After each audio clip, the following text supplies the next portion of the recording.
우리가 성경 말씀은 세상의 이치와는 패러독스한 그런 역설적인 말씀들로 이루어져 있습니다. 자, 예수님께서는 주님을 따르는 길이 너무나 쉬운 길이라고 말씀을 하고 있습니다. 우리가 세상의 안목으로는 이 말씀을 잘 이해가 되지 않는 말씀이에요. 자, 성경의 말씀, 그리고 성경의 율법, 그리고 그 율법 안에 무수한 조항들. 우리가 율법 안에는 무려 613가지나 되는 그러한 계명, 조항들로 이루어져 있죠. 자, 이러한 것들을 우리가 지켜내는 것이 성경은 쉽다라고 말씀하고 있는 것입니다. 근데 우리는 많은 사람들이 어렵다라고 주장을 하는 거예요. 오늘 본문에 보면은 예수님께서 주님을 따르는 길, 주님의 계명을 지키는 이 길이 결코 어렵다는 그 어떤 암시도 주고 있지 않다는 것입니다. 이 길은 즐거운 길이요, 쉬운 길이며 너무나 평안한 길임을 말씀을 하고 있습니다. 오늘 예수님의 초청이 나오고 있습니다. 수고하고 무거운 짐진 자들아 다 내게로 오라. 자, 모든 인생은 수고로운 짐을 지고 있다는 거예요. 수고하고 무거운 짐이 무엇이겠습니까? 바로 율법의 짐을 말하는 것이죠. 사람이 주님의 계명을 어김으로써 그 율법은 권능을 발휘하는 것입니다. 그 죄를 드러내는 것이죠. 그 죄를 지적하는 것입니다. 사망에 쏘는 것은 죄요, 죄의 권능은 율법이라 하셨던 것처럼 그 죄를 드러내는 에너지가 바로 율법이라는 것입니다. 율법은 죄를 지적하게 돼 있어요. 우리가 죄인임을 깨닫게 하는 것입니다. 자, 많은 사람들이 이 율법의 무거운 짐, 그리고 그 죄로 인해서 죄를 지음으로써 그 율법의 정죄를 받게 되죠. 이러한 수고하고 무거운 짐을 진 자들을 예수님은 부르고 계시는 것입니다. 다 내게로 오라. 내가 너희를 쉬게 하리라. 이것이 주님의 초청이고 부르심입니다. 주님께는 그 어떤 문제가 되지 않는다는 것입니다. 나는 마음이 온유하고 겸손하니 나의 멍에를 메고 내게 배우라. 그러면 너희 마음이 쉼을 얻으리니. 우리가 주님께 배운다는 것은 주님의 제자가 되는 것을 말씀하고 있는 것이죠. 제자는 스승으로부터 배우는 자입니다. 주님의 모든 삶을 배우고 그분의 인격을 배우고 그분의 생애를 배우고 따르는 자가 주님의 제자인 것을 말씀하고 있는 것입니다. 자, 예수님께서는 나는 마음이 온유하고 겸손하니 나의 멍에를 베고 내게 배우라. 자, 나를 따르라. 나의 제자가 되라. 그러면 너희 마음이 쉼을 얻으리니 안식을 얻게 된다는 것이죠. 너희 마음에 참된 기쁨과 평안을 얻게 될 것이다. 이는 내 멍에는 쉽고 내 짐은 가벼움이라 하시니라. 이렇게 말씀했습니다. 많은 사람들은 주님을 따라가는 삶, 그리고 주님의 말씀과 계명을 지키는 삶이 너무나 버겁고 힘든 삶이라고 주장하지만은, 그러나 예수님께서는 사람들을 초청하시면서 수고하고 무거운 짐진 자들아 다 내게로 오라고 말씀했어요. 주님을 쫓는 제자의 삶은 결코 어렵다는 그 어떤 조금의 암시도 하지 않으시고 나의 멍에를 메고 내게 배우라. 내 짐은 쉽고 가볍다. 이렇게 말씀하셨다는 것입니다. 우리는 이 주님의 말씀을 어떻게 받아들여야 되겠습니까? 오늘 많은 사람들이 생각하는 주님의 이 율법과 계명을 지키는 것, 성경 말씀을 지켜내는 삶이 너무나 어렵다고 생각하는 이들에게 주님은 쉽다라고 말씀하시는데 이것을 우리가 어떻게 받아들여야 되겠습니까? 자, 많은 사람들이 주님의 율법과 계명을 다 지켜낸다는 것은 불가능하다고 생각을 합니다. 지키다가 그 중에 한 가지라도 어기게 되면은 모두를 범한 것이 되기 때문에 이 말씀을 지켜낸다는 것은 불가능한 것이다. 그리고 이것은 너무나 무겁고 힘든 짐이 된다라고 말하고 있습니다. 그런데 사도 요한이 우리에게 무엇을 증거하고 있는가를 우리는 살펴보아야 될 것입니다. 사도 요한은 성령의 감동으로 이렇게 기록했습니다. 요한일서 5장 3절에 하나님을 사랑하는 것은 이것이니 우리가 그의 계명들을 지키는 것이라. 자, 하나님 사랑의 분명한 확실한 증거가 무엇입니까? 그의 계명들을 지키는 것이라 이렇게 말씀했어요. 이것은 하나님 말씀은 너무나 명확하고 명쾌한 답을 우리에게 주시는 것입니다. 우리가 하나님을 사랑합니다라고 아무리 입술로 고백하고 목이 터져라 아무리 선언해도 소용없는 것입니다. 하나님을 사랑하는 것은 이것이니 우리가 그의 계명들을 지키는 것이라. 그의 계명들을 지키는 것이 곧 하나님을 사랑하는 객관적 증거, 확실한 증거라고 분명히 말씀하고 있는 것입니다.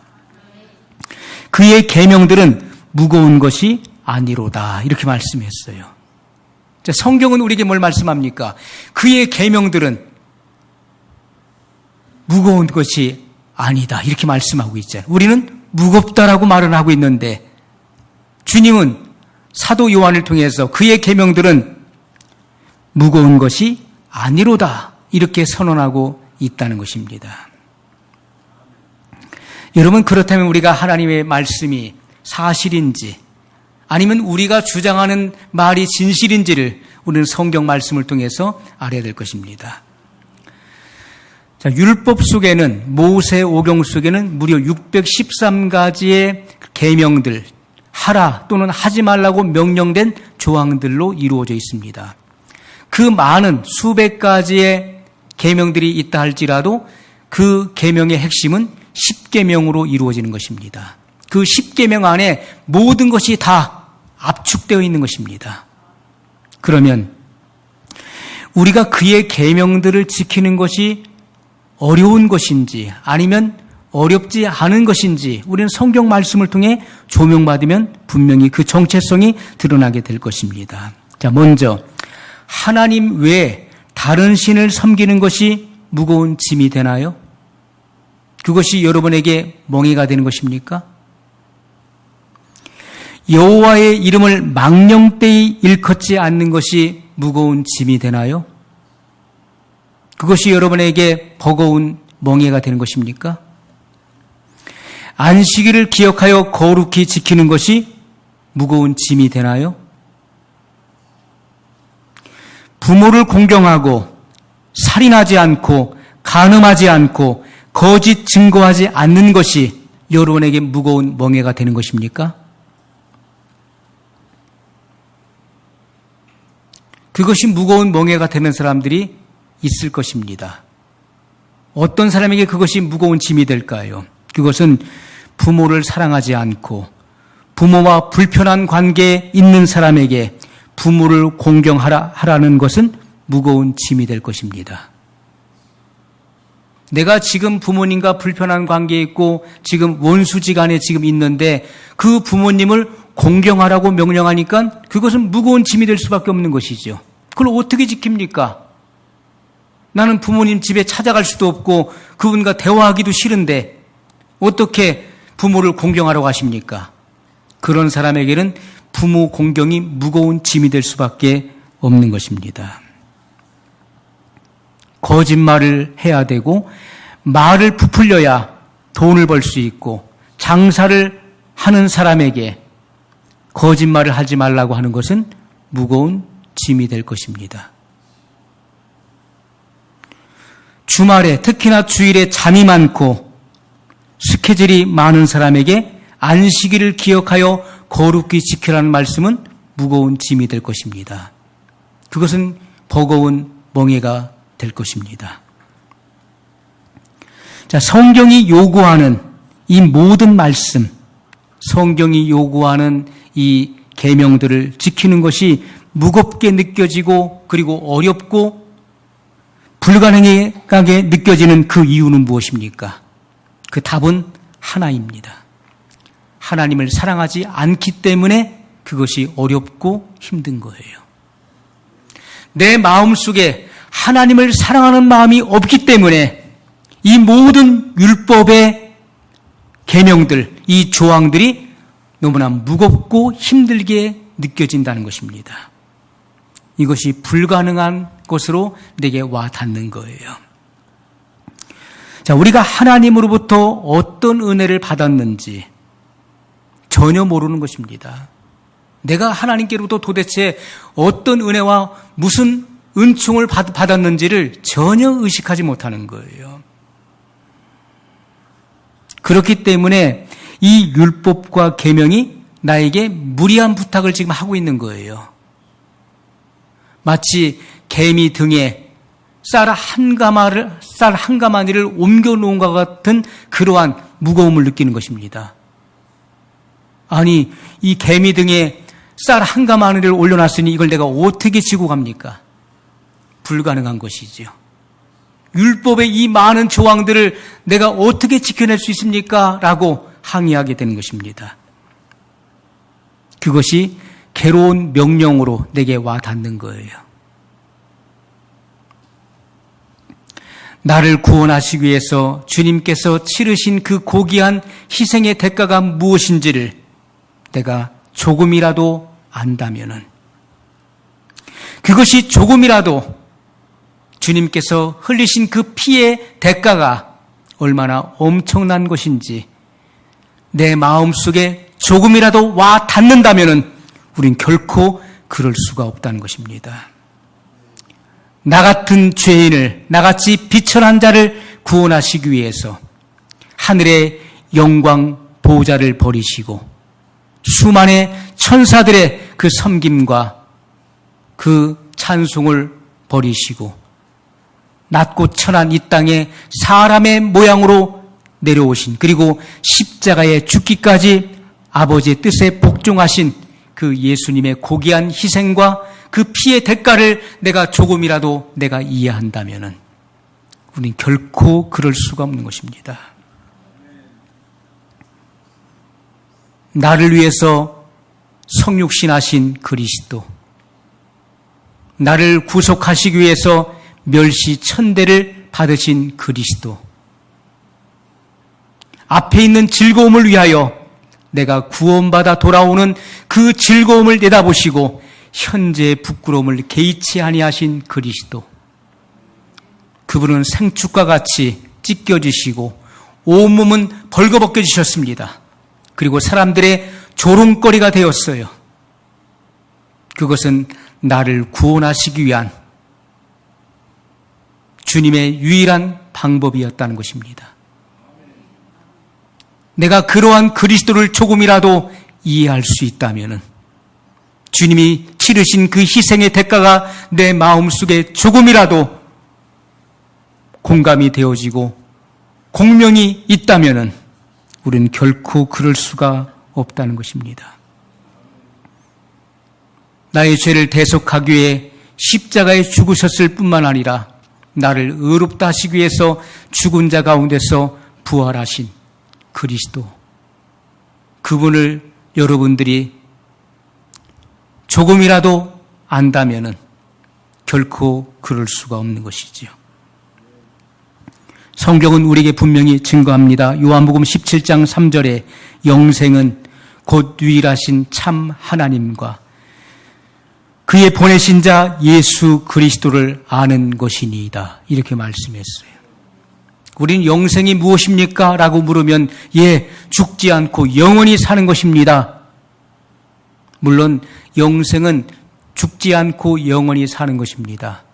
그러나 천국에서도 죽지 않고 영원히 사는 것이지만은 지옥에서도 죽지 않고 영원히 사는 거예요. 영원히 살며 고통을 당하는 장소, 영원히 타는 장소가 지옥이라고 하는 것입니다.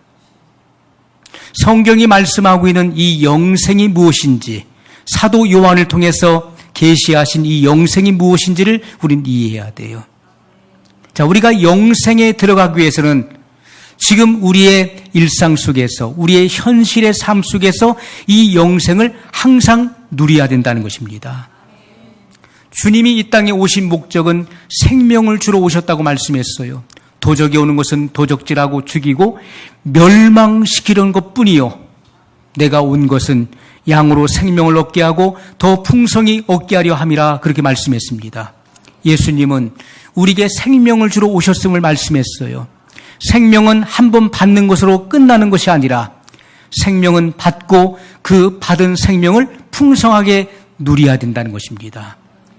생명은 한 번 받는 것으로 끝나는 것이 아니라 그 생명은 더 풍성하게 우리 안에 주어져야 되는 것이고, 우리는 그분의 생명 안에 감춘바되어서 그분의 생명을 누리는 삶을 살아가야 된다는 것입니다. 그래야 풍성한 열매를 맺을 수 있게 되는 것입니다.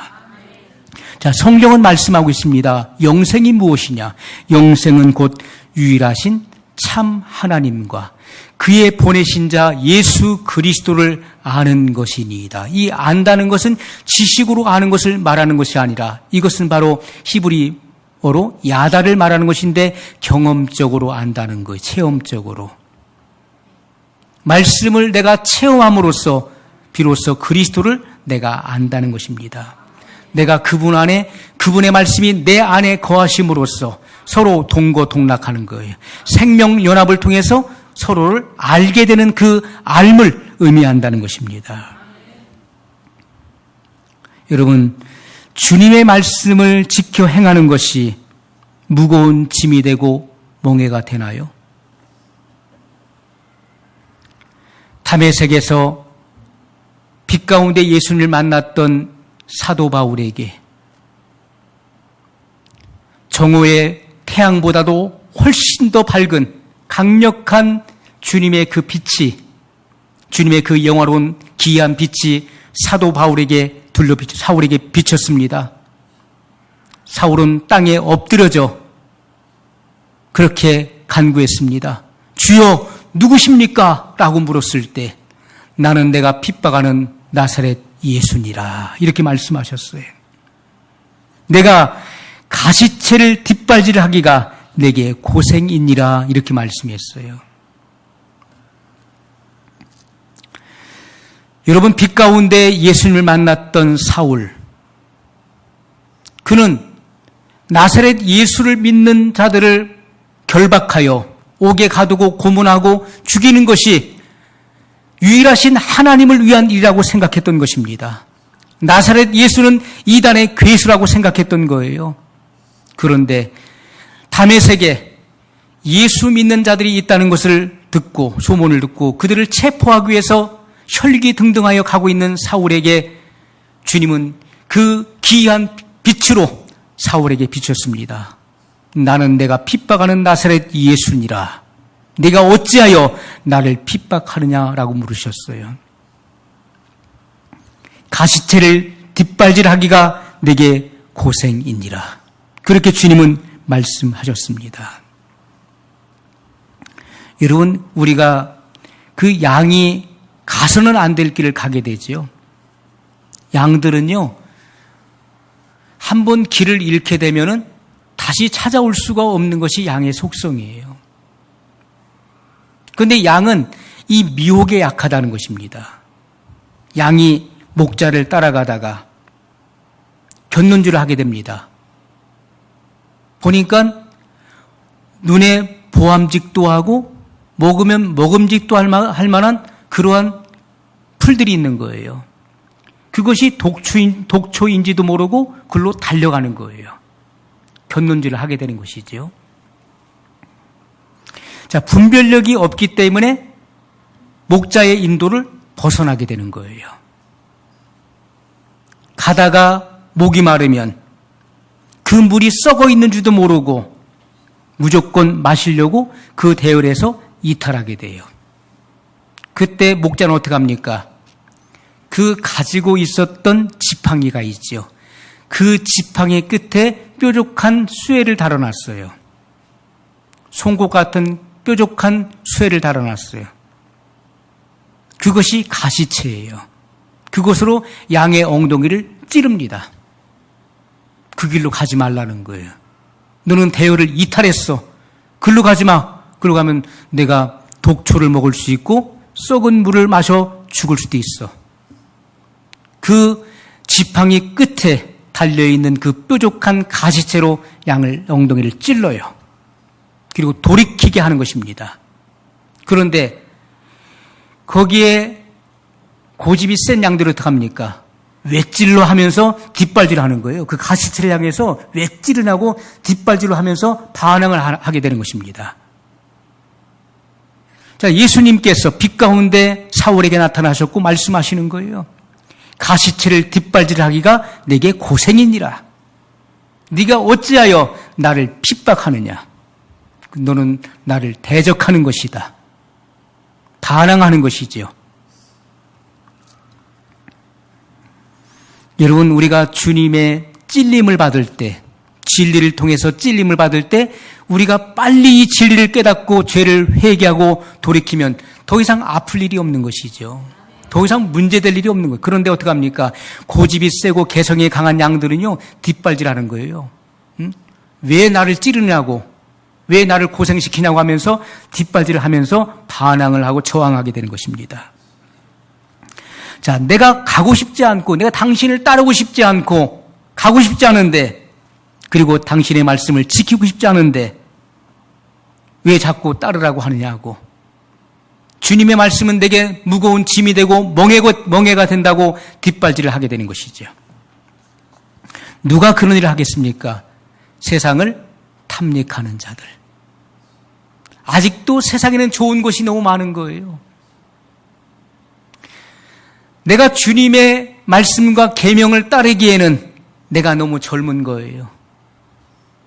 세상의 낙을 조금 더 추구하다가 나중에 가서 믿고 싶은 거예요. 세상을 탐닉하고 죄를 붙들고 하는 자들에게 주님의 말씀을 지키라고 하는 것은 너무나 버거운 짐이 된다는 거예요. 주님의 말씀은 우리 양심에 가책을 주고 찔림을 주기 때문에 듣기 싫은 것입니다. 그러나 순종하는 자의 마음속에는 평안과 확신이 생기는 것입니다. 우리가 죄가 지배하는 상황 속에서 선을 행하기보다는 악을 행하는 것이 더 쉬운 것입니다. 그런데 은혜가 다스리는 곳에서는 어떻습니까? 죄를 범하는 것보다 의를 행하는 것이 쉽다는 것이죠. 자, 많은 사람들이 하나님보다도 사단이 더 강한 것으로 생각을 해요. 선보다는 악이 더 강력한 것으로 생각하는 이들이 너무나 많이 있습니다. 왜요? 하나님의 역사보다 사탄의 역사가 더 강하기 때문에 내가 죄를 안 지려고 몸부림치고 발버둥을 쳐도 죄를 짓게 된다는 것이죠. 그렇기 때문에 하나님보다 사탄이 더 세다. 선보다는 악이 더 강력한 것이다라고 주장하게 되는 것입니다. 그것이 맞는 말일까요? 성경이 우리에게 어떻게 말씀하고 있는가를 우리는 들어봐야 됩니다. 자, 하나님께서 바울을 통해서 우리에게 계시를 열어주십니다. 이 성경을 계시해 주는 것이죠. 로마서 5장 20절로 21절에 죄가 더한 곳에 은혜가 더욱 넘쳤나니 이렇게 말씀하고 있어요. 죄가 더한 곳에 은혜가 더욱 넘쳤다는 것입니다. 이는 죄가 사망 안에서 왕노릇한 것 같이 은혜도 또한 의로 말미암아 왕노릇하여 우리 주 예수 그리스도로 말미암아 영생에 이르게 하려 함이니라. 아멘. 여러분, 많은 사람들은 생명보다 사망이 더 강한 것처럼 생각합니다. 그러나 사망은 생명에게 삼킴바 되는 것입니다. 사망보다 강력한 것은 생명의 힘입니다. 예수 그리스도를 믿는 자들에게 들어와 있는 생명은 이기는 생명이에요. 지는 생명이 아닙니다. 어떤 환난과 핍박 앞에, 비진리 앞에 목숨을 구걸하거나 하는 그러한 연약한 생명이 아니라는 것입니다. 우리의 생명은 이기는 생명이에요. 천국을 강탈하는, 하나님의 나라를 침노하는 그러한 강력한 생명이 우리 안에 들어와 있는 것입니다.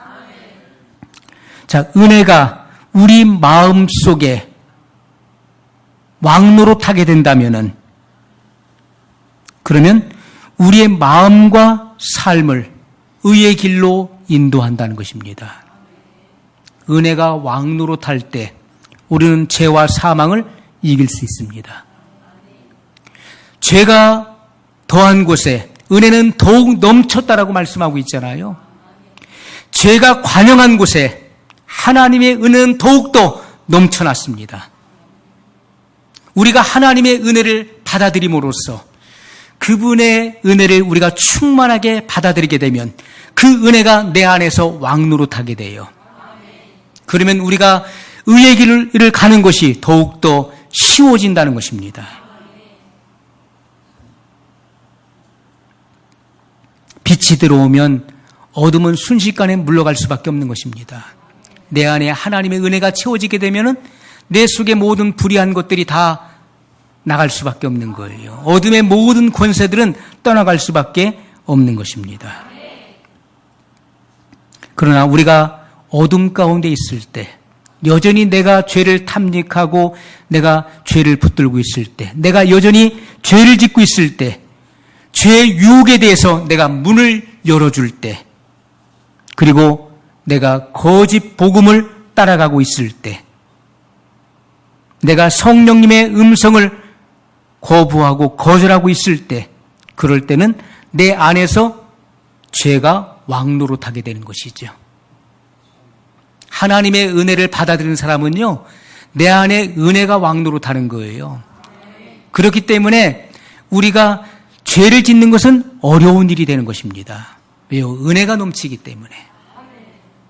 그러나 내가 죄의 유혹을 따라가고 내가 죄의 유혹에 대해서 문을 열어주고 죄를 즐기고 있을 때, 그리고 내가 거짓 복음을 따라가고 있을 때는 하나님 말씀을 지키는 것은 너무나 어려운 일이에요. 이것은 불가능한 일로 보이는 것입니다. 그런 사람은 죄를 짓는 것이 훨씬 더 쉽게 되는 것이지요. 그것은 내 안에 바로 죄가 왕노릇하고 있다는 증거인 것입니다. 사람이 성령의 음성을 거절하지 않는 이상은 죄를 질 수가 없는 것입니다. 우리 안에서 말씀하시는, 또 양심을 통해서 호소하시는 하나님의 음성을 내가 거부해야만 죄를 질 수 있는 거예요. 죄가 성립되는 것입니다. 성령의 음성을 들을 때는 우리는 죄를 질 수 없게 되는 것입니다. 은혜가 내 안에 왕노릇하게 될 때 우리는 죄를 짓기가 어려운 거예요. 죄를 질 수가 없는 것입니다. 그러나 은혜가 소멸되고 은혜가 떨어졌을 때, 불의한 것이 내 안에 들어오고 죄가 내 안에 침투했을 때, 죄가 왕노릇하기 때문에 우리는 죄에 굴복하게 되는 것입니다. 성경은 우리에게 분명히 이것을 말씀하고 있습니다.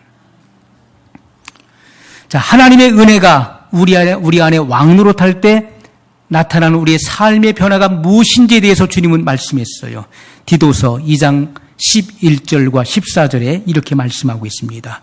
모든 사람에게 구원을 주시는 하나님의 은혜가 나타나, 우리가 구원받는 것도 하나님의 은혜로 말미암아 구원을 받는 것이지요. 우리가 의롭게 되는 것도 하나님의 은혜가 임했기 때문에 의로워질 수 있는 것입니다. 여러분, 노아 시대에 당대 노아는 의인이었다고 성경 말씀하고 있지요. 노아가 어떻게 의인이 될 수 있을까요? 그것은 하나님의 은혜를 받았기 때문에 의인이 되는 것입니다. 하나님의 은혜를 받은 의인은 있어도 은혜를 받지 않은 의인은 결코 존재할 수가 없는 것입니다.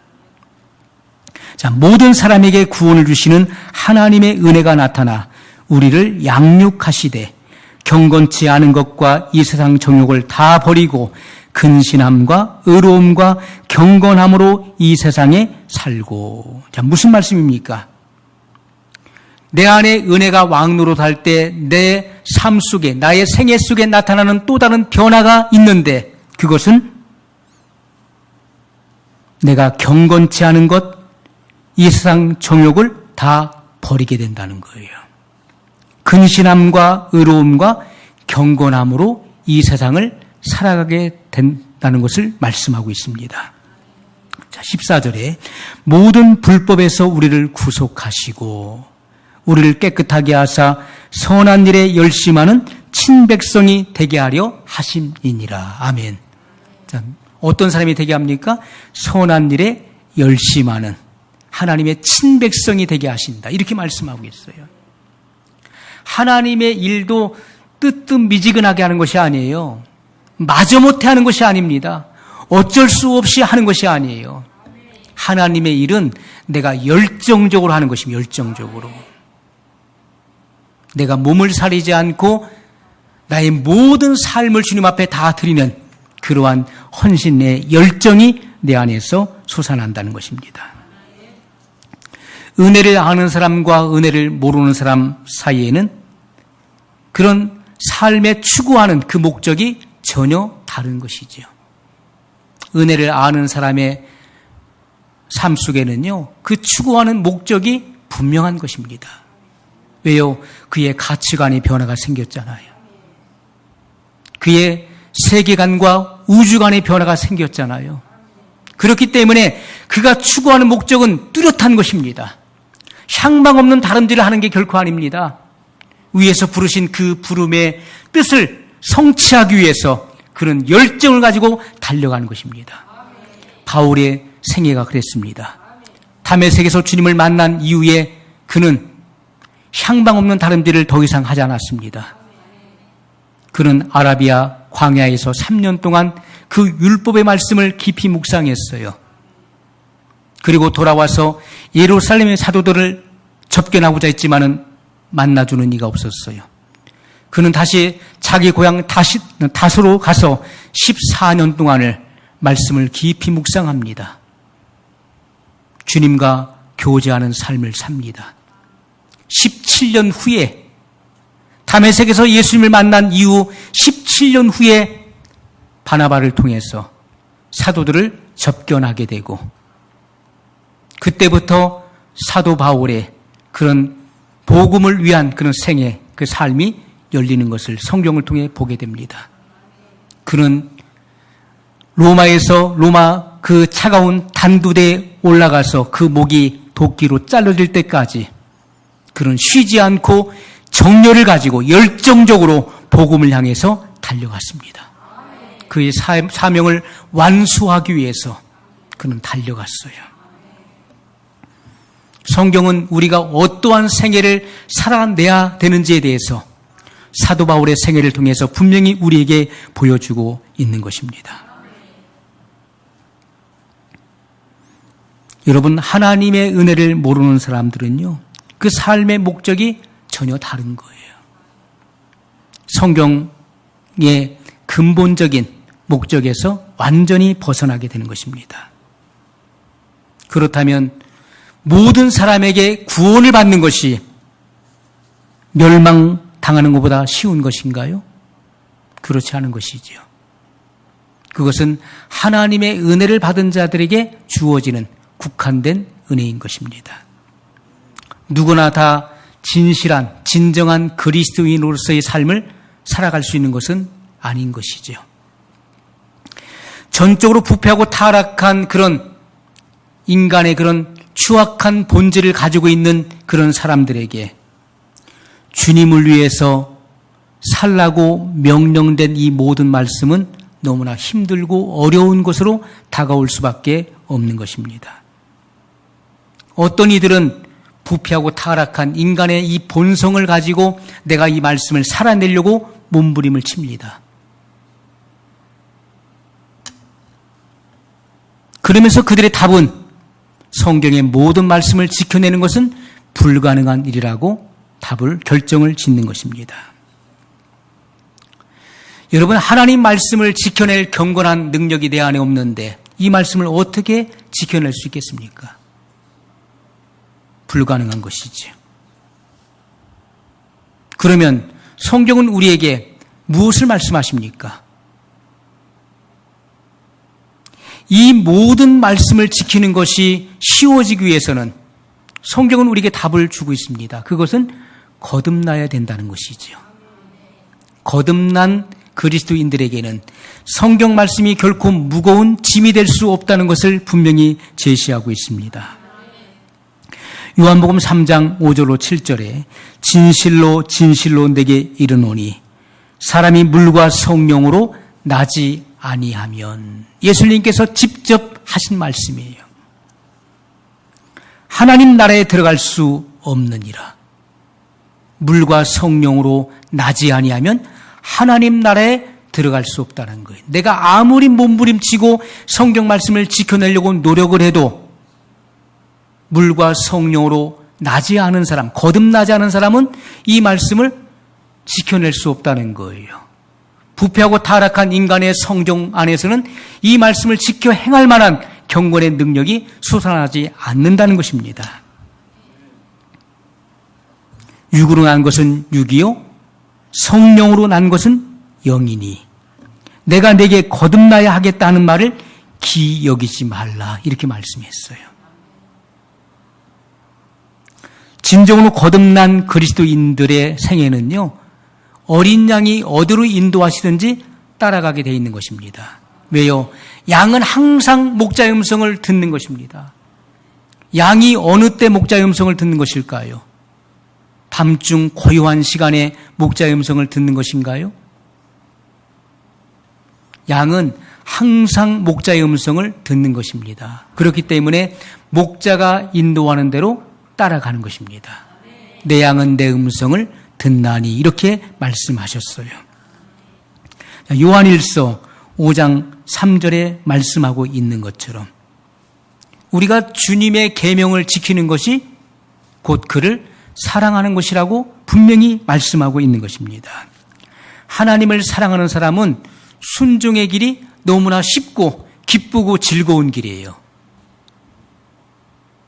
하나님을 사랑하는 사람은 주님이 명령하신 그 명령을 지켜 행하는 것이 그 어떤 것보다도 쉽다는 거예요. 즐거움으로 그 모든 율법과 계명을 행하게 되는 것입니다. 이것은요, 예수님과의 인격적인 친밀한 관계 속에서 맺어지는 열매인 것입니다. 그것이 순종으로 나타나는 거예요. 내가 주님을 사랑한다는 것 어떻게 알 수 있나요?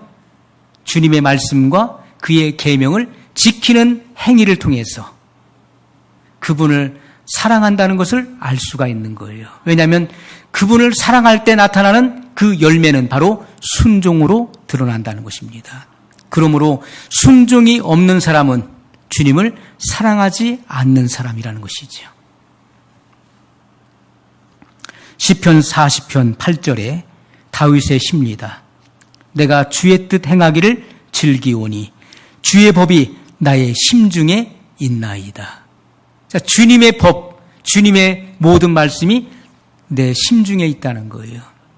그러므로 그는 내가 주의 뜻 행하기를 즐깁니다, 이렇게 고백하고 있어요.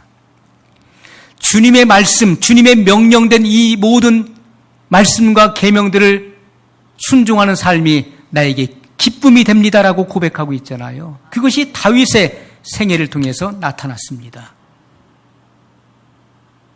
주님의 말씀이 내게 버겁다는 것은 내 마음에 주님을 사랑하는 마음이 없다는 것이고 주님의 법이 내 심중에 없다는 거예요. 주님을 사랑하는 사람은 순종의 열매로 반드시 그것이 드러나게 돼 있는 것입니다. 자, 거듭난 그리스도인들에게는 이 세상의 어떤 것보다도 주님을 더 사랑하게 되는 거예요. 찬송가 102장에 주 예수보다도 귀한 것은 없네. 귀한 분이 아니라 귀한 것은 없네. 그것이 더 포괄적인 것이죠. 그 어떤 것, 사람이나 또 물질적인 그 어떤 것이라도 주님보다 더 귀한 것은 없다는 거예요. 그것이 우리의 고백이 되어야 될 것입니다. 그러므로 주님을 사랑하는 사람들은 주님을 슬프게 하는 것, 주님의 마음을 비통하게 하는 것들로부터 내가 멀어지는 것입니다. 그러한 것들로부터 내가 돌아서게 되는 거예요. 여러분, 우리가 창세기 6장에 보게 되면은 주님의 한탄을 자아냈었던 당시의 사람들의 그 모습을 정확하게 기록을 하고 있습니다.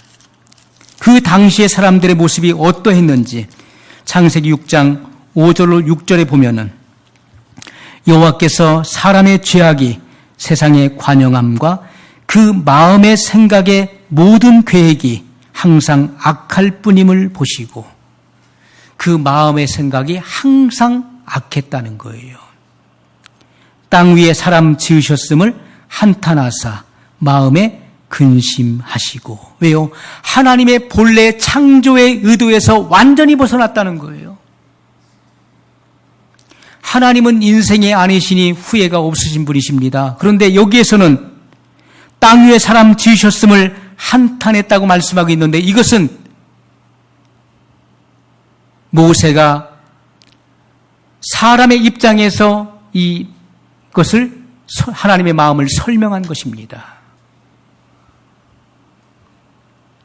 가라사대 나의 창조한 사람을 내가 지면에서 쓸어버리되 사람으로부터 육축과 기는 것과 공중의 새까지 그리하리니 이는 내가 그것을 지었음을 한탄함이니라 하시니라.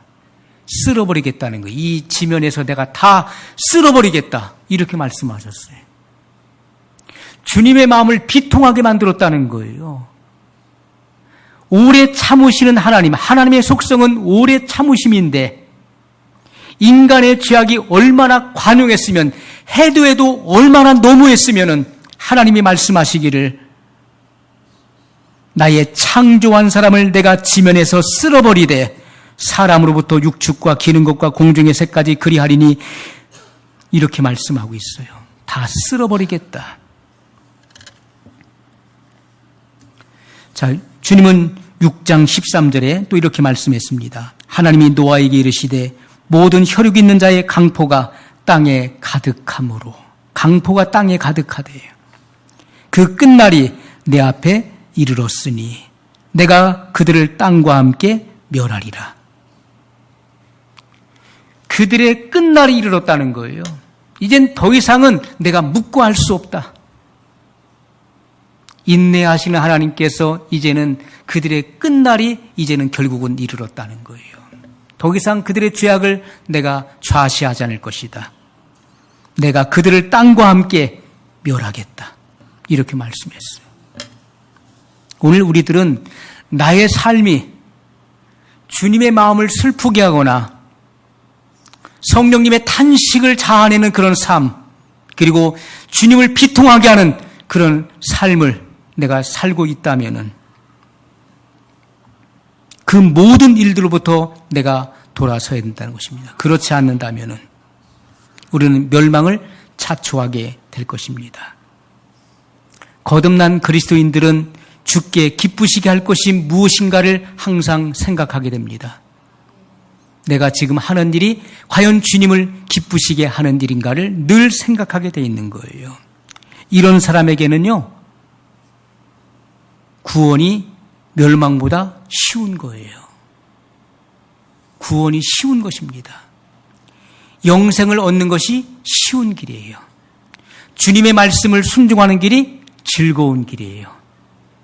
그 길은 기쁨의 길이 된다는 것입니다.